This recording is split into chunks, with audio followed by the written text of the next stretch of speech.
There's nowhere in the UK that's more than 135 kilometers from the sea. That means the furthest possible middle of nowhere in Britain is actually closer to the ocean than Denver is to its nearest coast by over 1,000 kilometers. And in a nation famous for London's sprawling underground, more than half of its tube isn't actually under anything at all. Its railways stretch longer than the country of Belgium is wide. These numbers shouldn't be possible, yet they're facts. The official maps would have you believe the UK is simple and orderly, but the reality is a jigsaw of impossible distances, engineered extremes, and logic-defying borders. These aren't just trivia. They rewrite what you think you know about geography. Here are 11 geography facts about the UK that sound totally fake, but aren't.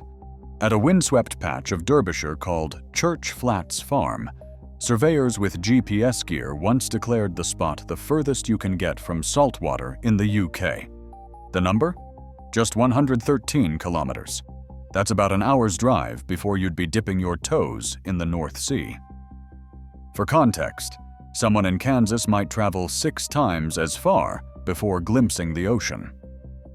When the BBC announced this farm as Britain's most landlocked point in 2003, the owner joked about putting up a sign for geography fans. The local pub even hosted a celebration, proof that in Britain, even obscurity comes with a pint and a punchline. Remote here is a relative concept. In the UK, the countryside never really escapes the pull of the tide. Meanwhile, the country's most famous urban maze, the London Underground, stretches around 400 kilometers, longer than Belgium is wide. The first trains ran in 1863, tunneling through sticky London clay. Victorian engineers fought cost, opposition from landowners, and the limits of their own technology. Their solution? Only about 45% of the tube is actually underground. The rest rides on embankments and viaducts, weaving through suburbs and fields. So while the city's commuters descend into what they call the underground, most of their journey unfolds above the very ground they think they're escaping. That's Britain, a place where the farthest field is a stone's throw from the sea, and the subway spends half its time out in the daylight. Just 19 kilometers of chilly water separate Northern Ireland from Scotland at their closest points, a gap so narrow that on a clear day you can spot the hills of Kintyre from Torhead without squinting. Ferries cut across the Irish Sea every day, but none bother with the shortest stretch. The ports and tides have other plans. Instead, most travelers cross from Cairnrya to Larne or Belfast, a route that stretches the journey to nearly 2 hours. The local joke is that Glasgow feels closer to Belfast than Dublin does, and the maps back it up. From the north coast, Dublin sits over 300 kilometers away, while Scotland's biggest city is just across the water. Geography here doesn't follow political lines. It draws its own shortcuts. If that sounds compressed, the Orkney Islands take it to another level. North of the Scottish mainland, 2 tiny airfields, Westray and Papa Westray, are linked by the shortest scheduled flight on Earth. The distance? 2.7 kilometers. Loganair pilots have been shuttling between the islands since 1967, sometimes taking less than 90 seconds from takeoff to touchdown. On stormy days, the flight is a lifeline for medevac runs and school kids. On calm mornings, it's a magnet for aviation record chasers, hoping to log the world's briefest hop. The whole journey is over before most passengers finish their cup of tea. In the UK, even the skies can't resist a shortcut. Dungeness, on the Kent coast, looks like a landscape from another planet. Flat, grey, and so barren that locals call it Britain's only desert. But the numbers tell a different story. Dungeness receives about 537 millimeters of rain each year, outpacing even London. The secret isn't in the clouds, but underfoot.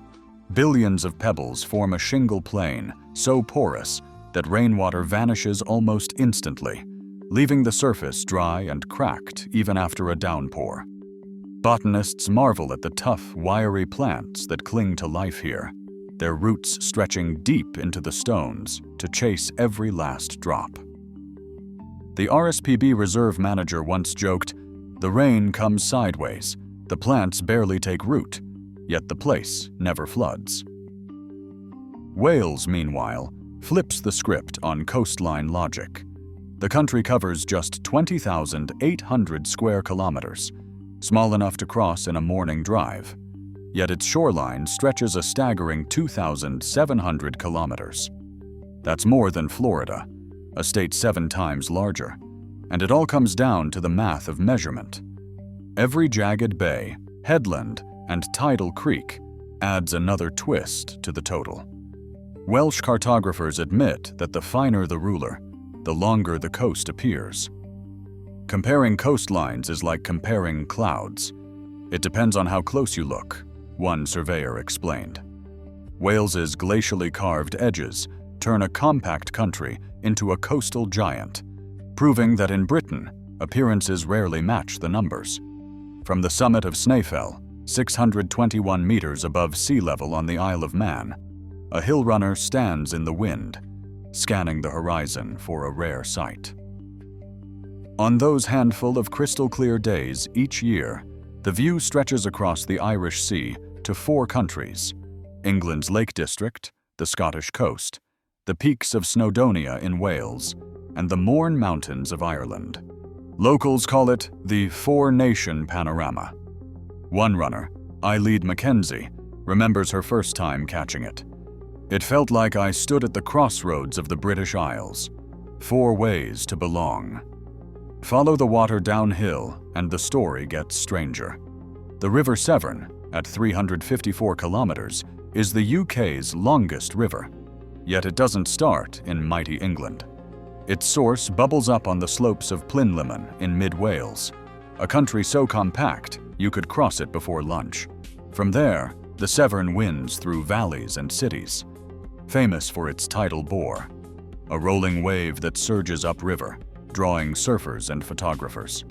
Conservationists along the estuary have spent years restoring habitats, proud that such a small country can claim the river that outpaces the Thames by 8 kilometers. Then there's Scotland, quietly hoarding over 30,000 freshwater lochs, more than England could ever dream of. Loch Ness gets the headlines, but Loch Morar plunges deepest, reaching 310 meters. Fishermen say the water here is so clear you can watch trout vanish into blue-black depths. For every loch, there's a story: hidden islands, lost villages, and the constant debate over who owns the water. In the UK, altitude, rivers, and lakes all ignore the usual rules of size and scale, proof that the landscape is as unpredictable as the weather. Out beyond the Scottish mainland, the Shetland Islands drift closer to Norway than to their own capital. Bergen sits just 330 kilometers away, a shorter hop than the journey south to Edinburgh. This northern outpost doesn't just borrow from the Vikings in legend. Every January, locals parade through Lerwick with axes, torches, and horned helmets for Uphelly a fire festival rooted in Norse tradition. The island's ties to Scandinavia run deeper than costumes. Shetland's council has debated greater autonomy for decades, sometimes brandishing its Nordic proximity as a bargaining chip in oil revenue talks with Westminster. Ask a Shetlander where home is, and you might hear, "We're closer to Bergen than Edinburgh. Sometimes our hearts are too." Even the fire geysers, faces streaked with soot, will tell you, Shetland's geography isn't just a point on a map, it's a way of life. Britain's obsession with castles borders on the absurd. More than 4,000 dot the landscape, one for every 61 square kilometers. No country packs them in tighter than Wales, which claims over 600, from crumbling hilltop ruins to mighty stone fortresses. That's a higher density than anywhere else in Europe, including the Rhine or the Loire. The legacy of Norman invasions and centuries of border wars turned Wales into a checkerboard of keeps and towers, each one a silent witness to battles over land and power. The debate over Harlech Castle's modern footbridge in 2021 split opinion. Some called it a lifeline for visitors, others a scar on medieval history.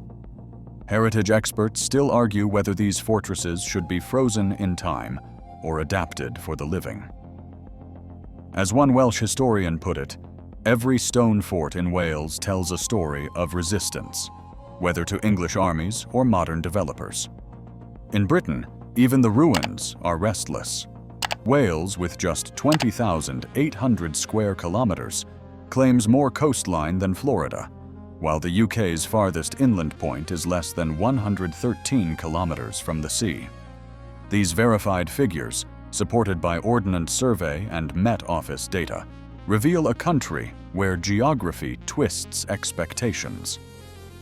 From Dungeness, a so-called desert wetter than London, to a tube network mostly above ground, official records confirm each contradiction.